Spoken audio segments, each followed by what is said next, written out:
Salut à tous, c'est JB et aujourd'hui on va encore une fois parler de l'Apple Watch.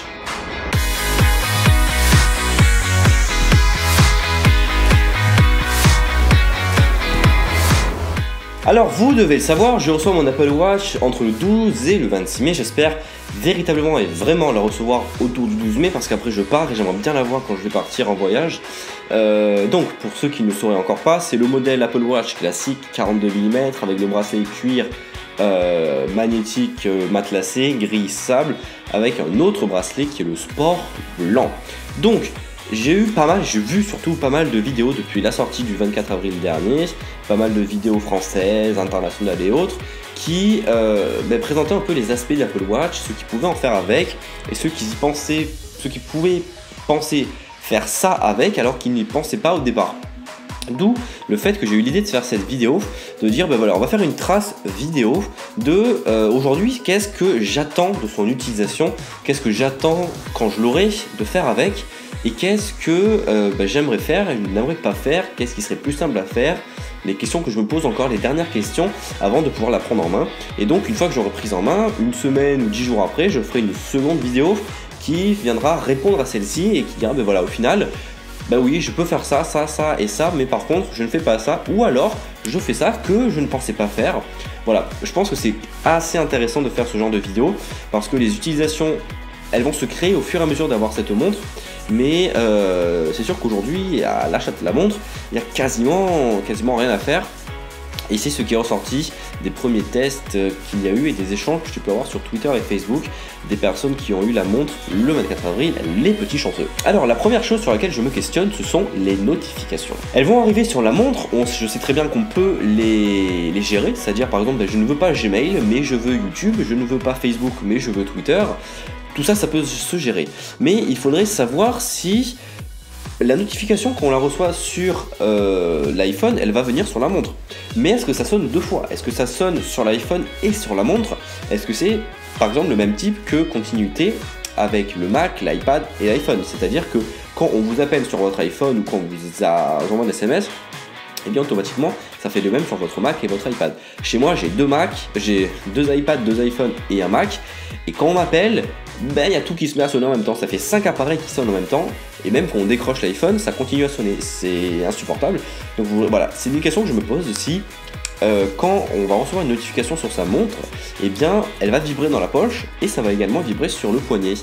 C'est une question que je me pose et pour l'instant j'ai pas la réponse. Peut-être que vous qui regardez cette vidéo, vous avez déjà votre Apple Watch et peut-être que vous allez pouvoir m'éclairer, pourquoi pas dans les commentaires de cette vidéo. Deuxième aspect qui m'intéresse beaucoup, c'est l'aspect cours. Vous savez, je suis étudiant, j'ai la chance de pouvoir prendre mes cours sur un iPad ou un Mac, ça dépend de mon envie du jour, mais quand je n'ai pas la possibilité d'avoir ces deux appareils, un ou deux, eh bien j'ai tout le temps mon iPhone sur ma table, je peux avoir mon iPhone sur ma table, et donc dès qu'il vibre, ou dès que j'ai une notification qui arrive, ou un appel, ou un SMS, ou quoi que ce soit, eh bien je le vois directement cette notification. Eh bien je me dis, si j'ai ma montre sur mon poignet, eh bien il y a les deux qui vont sonner. Lequel je vais aller voir en premier? Est-ce que je vais premièrement commencer à aller voir l'iPhone, parce que c'est un écran plus grand, c'est posé sur la table, ou est-ce que je vais aller voir la montre? Parce que si je vais voir l'iPhone, la montre elle ne me servira à rien. Mais au contraire, si je vais aller voir la montre et que par exemple je dois répondre à un SMS ou autre, eh ben je vais finir sur l'iPhone. Ça veut dire que j'aurai cette montre, mais pour au final rien du tout. Donc ça c'est une grande question que je me pose de cette utilisation que je pourrais faire. Malheureusement je ne pourrai pas la tester avant septembre voire octobre 2015 parce que ça sera la rentrée à cette période-là. Mais cet été, vous le savez, je serai en stage 3 mois dans une entreprise de juin à août. Et donc là, ça va marcher parce que l'iPhone sera H24 dans ma poche puisque je ne serai pas cloué à un siège pendant 1h30, 3 heures de cours. Donc là, l'iPhone sera dans ma poche et non sur une table à traîner. Donc là, ça prendra tout son sens, enfin je l'espère, de recevoir les notifications, les appels et autres sur la montre directement, au lieu de devoir tout le temps sortir son téléphone, parce que c'est très mal poli de sortir son téléphone quand on est avec des gens. Alors là aussi on va regarder sa montre H24, ça fait également mal poli parce que quand on regarde l'heure ça fait signe en fait qu'on s'ennuie. Donc bon, ça je demande également à voir. Autre chose, les cadrans. J'ai vu beaucoup de sites internet qui ont fait des tests des cadrans et qui disent qu'il n'y a au final pas assez de cadrans. Apple en propose 10 si je ne me trompe pas. Mais au final, avec ces 10 cadrans, dans chacun de ces cadrans, vous avez des complications, c'est des petits trucs que vous pouvez rajouter, par exemple la date, l'heure, les calories que vous brûlez, la batterie ou la bourse, si si vous aimez ça, perso je m'en suis jamais servi, eh bien on peut avoir beaucoup plus de cadrans. Mais il faudrait savoir si Apple va autoriser les applications tierces à mettre des cadrans dessus. Parce que c'est bien joli d'avoir Mickey, ou d'avoir l'astronomie, ou d'avoir une montre numérique ou digitale, mais il faut qu'elle soit concrètement qu'elle nous convienne. Donc moi ça me dérange pas, de toute façon pour l'instant je crois que j'ai fait mon choix de cadran, et quoi qu'il arrive je pense que je changerai très certainement de cadran très souvent dans la semaine, dans la journée, j'en sais rien, pourquoi pas toutes les heures si on est des grands malades. Ensuite, un point qui m'intéresse beaucoup mais que malheureusement je ne pourrais pas expérimenter, c'est le côté sportif, parce que je fais de la natation une fois ou deux par semaine et c'est mon sport principal. La natation, ça se fait sous l'eau, c'est QFD. Et donc, malheureusement, cette montre n'est pas étanche. Elle n'est pas étanche annoncée par Apple. Elle résiste à l'eau, c'est-à-dire aux éclaboussures d'eau, comme on peut aller se laver les mains ou la pluie, mais elle n'est pas étanche, elle n'est pas IP67, elle ne peut pas aller sous l'eau, immergée totalement pendant plusieurs dizaines de minutes. Il y a un test qui a été réalisé sur YouTube, je vous ai partagé cette vidéo sur Twitter et Facebook, qui prouvait au final que l'Apple Watch Sport pouvait aller sous l'eau, pouvait être immergé pendant plus de 10 minutes, sans avoir aucun souci à la fin. Alors je vais pas m'amuser avec mon Apple Watch à 800 € de faire ça dans l'eau, parce que je n'ai pas envie de des 800 € les foutre à la poubelle, mais concrètement j'aimerais bien qu'Apple, pourquoi pas dans la V2 ou j'en sais rien, mais disent que sa montre est enfin étanche. Et je suis persuadé que ça va être le point de cette deuxième montre, de la version Apple Watch 2, qui à mon avis sortira au minimum dans un an et je préférerais dans 2 ans.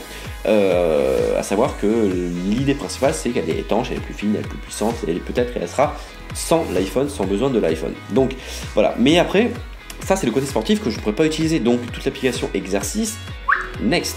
Ce qui m'intéresse ce sont les petits anneaux, et les anneaux je crois que ça s'appelle bouger, m'entraîner ou me lever et m'entraîner, ou exercice.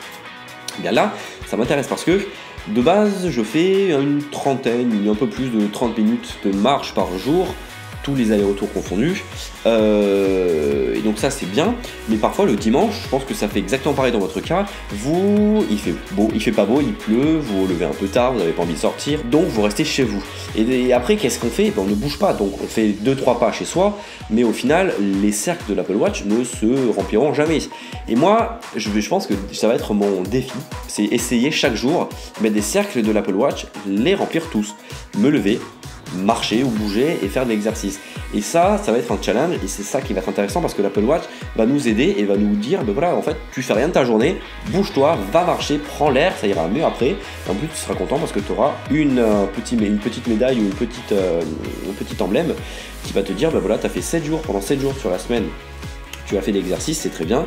Pendant un mois, tu as fait de l'exercice jour après jour, tu as rempli tous les cercles, c'est très bien. Donc voilà, c'est quelque chose qui est plutôt intéressant à voir et qui m'intéresse beaucoup, et j'attends de pouvoir vraiment le tester en vidéo pour voir si ça va vraiment m'aider à bouger tous les jours ou si au final c'est un gadget qui est comme parfois des gadgets qui ne servent à rien. Dernier point, ce sont les applications. On va pas se mentir, l'Apple Watch sans application externe, aujourd'hui, à 5 jours après la mise à disposition de l'Apple Watch en magasin, en ligne plutôt, il y a environ 3000 applications optimisées Apple Watch. C'est bien, pour un début, c'est très bien. Si on compare ça à l'iPhone, à iOS, c'est pas comparable.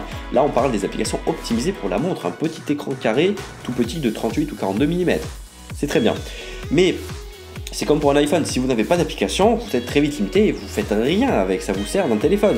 Mais là, acheter un produit à 800 € qui se dit montre connectée, ne pas avoir d'application dessus et s'en servir que comme montre, faut quand même un peu être débile. Donc les applications, j'attends vraiment qu'elles soient bien, qu'elles soient optimisées et que ce ne soit pas simplement une réduction de l'application que vous trouvez sur votre iPhone sur votre poignet, parce que là ça n'aurait aucun sens, avouons-le, de vous à moi. J'attends que par exemple pour la presse, pour les notifications, pour les informations, eh bien que les médias se mettent à lancer peut-être pourquoi pas une nouvelle catégorie de notifications qui viendrait comme un peu les dépêches AFP, c'est-à-dire que sur un titre ou sur 2-3 lignes, vous avez toutes les informations. Et à un côté, il y aurait peut-être, pourquoi pas, un bouton lire plus. Et là, ça vous amène sur votre iPhone.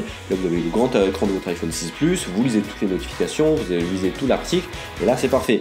Voilà, parce que être dérangé pour une notification qui va mettre un titre, et ensuite vous avez un article qui fait 3 mots par ligne, j'en vois pas trop l'intérêt, mais voilà, j'attends que les applications soient complètement optimisées pour l'Apple Watch et qu'on puisse vraiment avoir des propres utilisations, des propres choses à faire avec cet Apple Watch que les interactions qu'on peut faire aujourd'hui, c'est-à-dire lire l'heure, avoir ses messages, ses mails, ses notifications Facebook, Twitter, tous les réseaux sociaux, les principales applications, mais ça s'arrête là.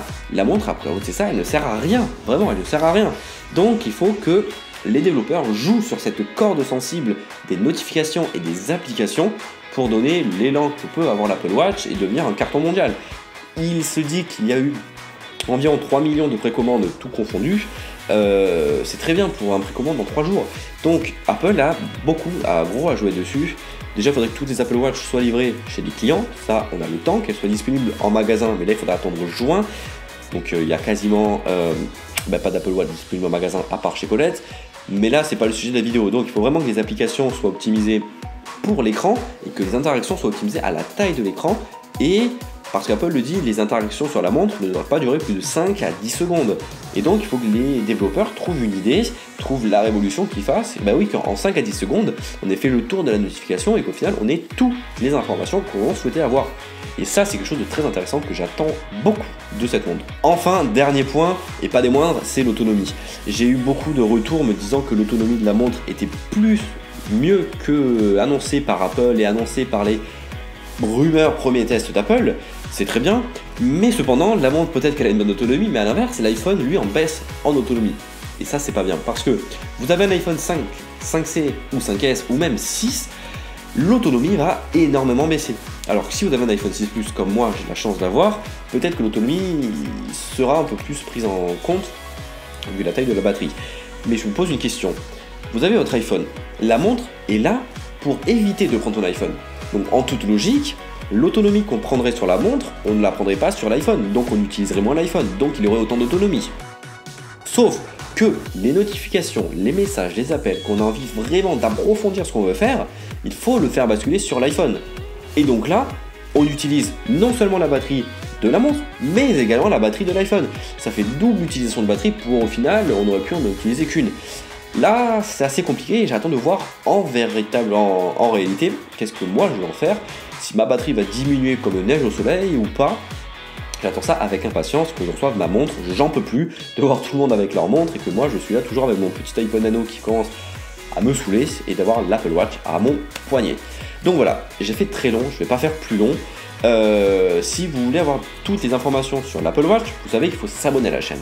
Si vous voulez le test complet de l'Apple Watch classique avec bracelet en cuir matelassé, parce que je crois qu'il n'y en a aucun aujourd'hui en France ou peut-être à l'international, mais ça j'en doute parce que je n'ai pas tout regardé, je vais vous l'avouer, mais je sais qu'en France, j'ai cherché mais vraiment en fond en compte des vidéos de tests ou des photos des gens qui avaient reçu une Apple Watch avec le bracelet matelassé, personne n'en avait reçu. Donc à me dire que ce modèle n'était pas disponible pour le 24 avril et qu'il était plutôt disponible entre le 12 et le 26 mai, mais ça on ne peut pas faire... on va pas changer le monde avec ça. Donc voilà, vous pouvez me retrouver sur Twitter, Facebook, Instagram, Snapchat et bien entendu sur la chaîne YouTube. Pour ce faire, tous les liens sont dans la description de la vidéo. Donc voilà, quant à moi je vous retrouve dans une prochaine vidéo. Allez, bye bye.